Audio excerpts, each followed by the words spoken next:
Hello, hello, hello. It's not where we start, ladies and gentlemen. It's where we finish. I'm Anthony Gafa, and you're watching Unfiltered with Gafa. Today's episode, we're going to be crossing off renting a horse property or buying a horse property. What is better for you as an individual? And in our next episode, it's going to be a little bit of a combination. We're going to be discussing rent vesting. So I'm going to jump straight in.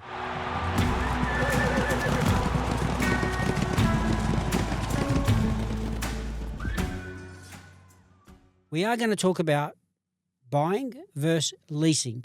The main thing to consider here is this. You get stability. Okay, you're going to outlay a deposit. You're going to buy a property. You're going to take on a really large mortgage because horse properties don't come cheap. But you do get the stability that comes with it. On the other hand, renting, it's flexible. You come and go as you please to a degree, working within your lease, of course. You need to be a person that will honour your lease. So it's not that flexible, but a lot more flexible than tying yourself into a 30-year mortgage. Now, when buying, you know you are the owner of that property. You know that your improvements, anything you do within that property belong to you. That's what happens when we buy because we own it. Investing into the property, spending your hard-earned cash means it's okay because there are improvements on the property, whether it's a training facility or whether it's a farm if you're standing stallions or doing walk-ins with mares. On the other side, when doing improvements on a property you're leasing, you have to leave them there at that property if the owner agrees to keep them. You may be bound by a condition in the lease that states you need to return that property back to how you got it. And if it's a commercial lease, there's every chance that you need to paint the fences again before you leave, paint the house before you leave, paint the stables before you leave. Make it as presentable as it was from when you took on that lease. So, buying, stability. Buying, lots of upfront money. Leasing, you could get kicked out. It's not as stable. An advantage of leasing, you can sort of try before you buy, so to speak. You can go to an area where you're not sure whether you want to spend the next 20 years training horses or breeding horses. So by going to that area and taking out a lease, it gives you the flexibility. When you're buying, you're going to need a 30% deposit because we're not talking about a first home buyer's grant.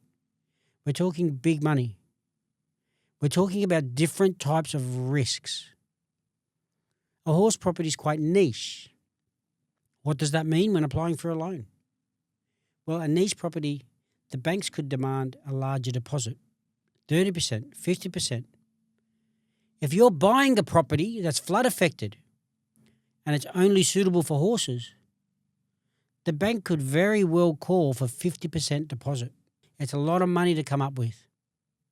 Leasing, how does that look? You still need to come up with a bond, a deposit when you take on this property, typically 3 months. But 3 months rent as opposed to 30% of a $5 million property or a $10 million property or even $1 million property. It's a big difference. The advantage of leasing is the upfront cost is minimal. You can negotiate a rent-free period depending on the supply and demand in that particular area. So by leasing means you can get up to 6 months rent-free, maybe 12 months. So 6 months, 12 months rent-free period. If you're an astute tenant, before you move in, you can talk to the landlord and you can say, hey, I'm prepared to pay X amount of rent, but I need these things fixed up. I need a lick of paint on the fences. I need the sand in the track to be upgraded. So there's so many things you can negotiate before heading into a lease on a horse property. When it comes to buying, you're on your own. Large deposit. You've now got a mortgage. And all the ongoing expenses. There might be land tax, there's water rates, there's land rates. There's all these different things when owning a property. So these are the things you need to take into account. Sure, when leasing a property, you might think I've just got a lump sum fee I've got to pay per month. But that could take into account outgoings. So you might be still paying the insurance.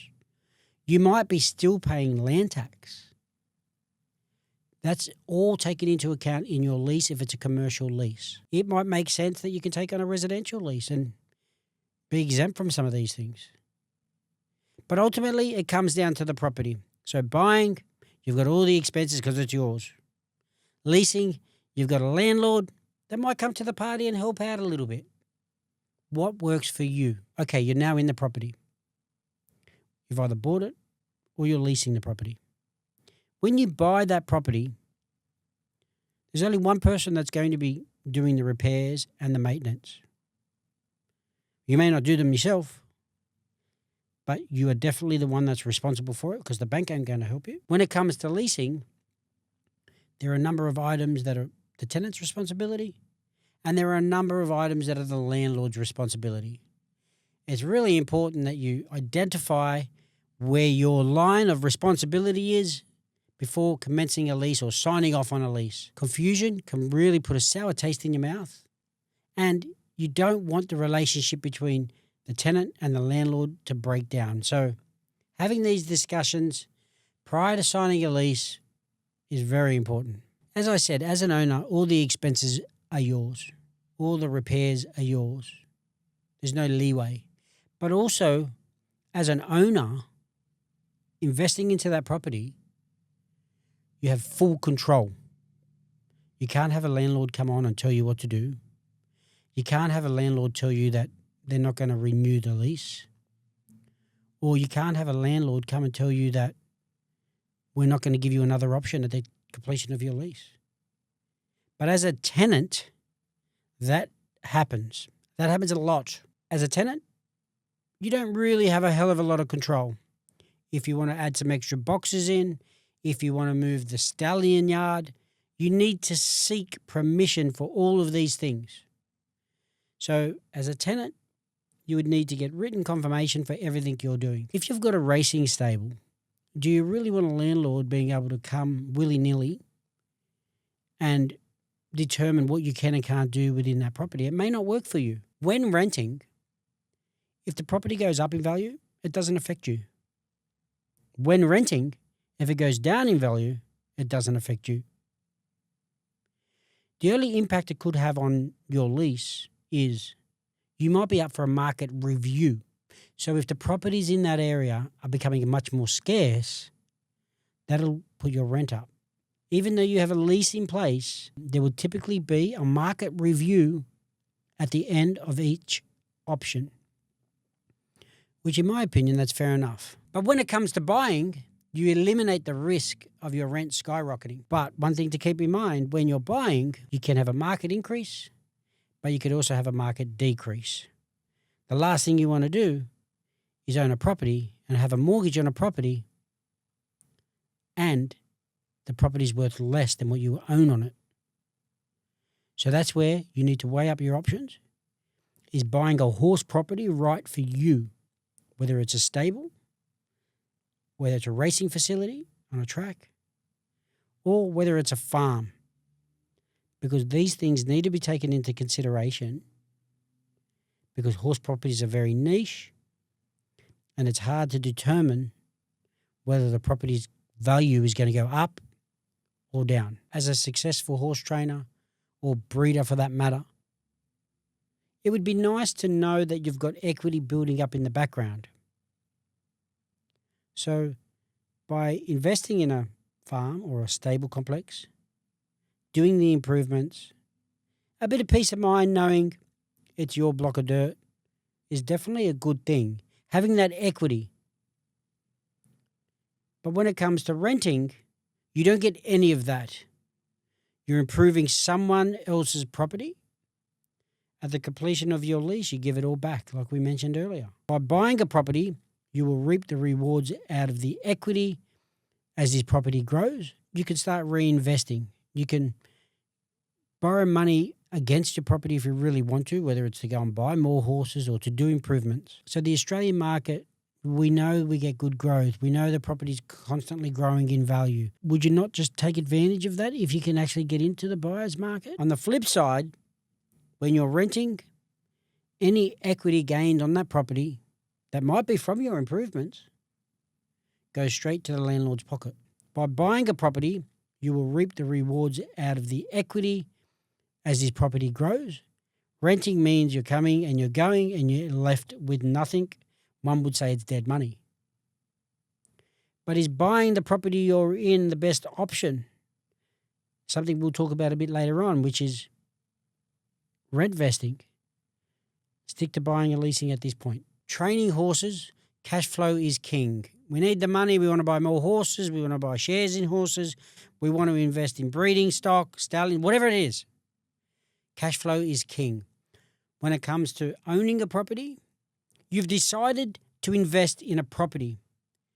Cash flow can be tough because you've got a mortgage to pay. When it comes to renting, you know you've got a fixed expense every month, and they typically won't blow out because the landlord will be covering all the other expenses. If you're looking to grow a business, buy more horses, and do other things within your space as a horse trainer, take more risks, as a horse breeder, maybe buy another stallion. This will allow you to use your cash flow to invest in the business as opposed to paying a mortgage. Me personally, I love negotiating. The good thing is on both sides, whether you're buying or leasing, you do need to possess good negotiation skills, because if you're buying a property, that upfront investment, it's not a fixed price. You need to understand, okay, how long has this property been on the market for? How much do they really need to sell this property? How much do I have to invest into this property to get it to where I want to? These type of discussions need to be held prior to handing over the deposit. When leasing, your negotiation skills need to be on point. Nothing but on point. What's going to benefit the property owner? What's going to benefit the landlord? Try to work towards that. Satisfy their requirements, their needs, because that will make the pricing more favorable. When negotiating the term, is there an option to get a couple of months rent-free? Is there an option to get 6 months rent-free? Is there an option for you to negotiate things that you need at an inflated price, so you've got a fixed price with all your improvements paid by the landlord instead of you having to do the upgrades at your own expense? Because we all know developing a horse property doesn't come cheap. So you being able to negotiate is the difference between you making money or losing money at times. Tax considerations. When you're buying or leasing, you need to take both options into account. I'm not an accountant, so get financial advice or speak to your accountant. A lot of people I know who have purchased properties that have grown in value are exempt from capital gains tax because they bought it in their own name. A lot of people have also purchased properties in a business name, in a business structure, because there are a lot more tax benefits. Leasing, yes, it's an expense. As an expense, it's tax deductible, but you really need to speak to your accountant and get some proper financial advice there. Exit strategy. You've had enough of training or you want to change direction. You've leased the property, you hand back the keys. It's as simple as that. There might be a little bit of work involved, but you literally hand back the keys, no more expenses. You've purchased the property. Whether you've paid the property off or half paid it off, you've now got a bit of equity in that property. Some would say that's a great thing. But you really need to crunch your numbers, because have you invested in the right property? By you buying a horse facility, stable complex, farm, did you invest your hard-earned into the right type of property or the right type of investment? This leads us into rent vesting. Tune in to our next episode where we talk about rent investing as opposed to leasing and buying. What strategy is best for you?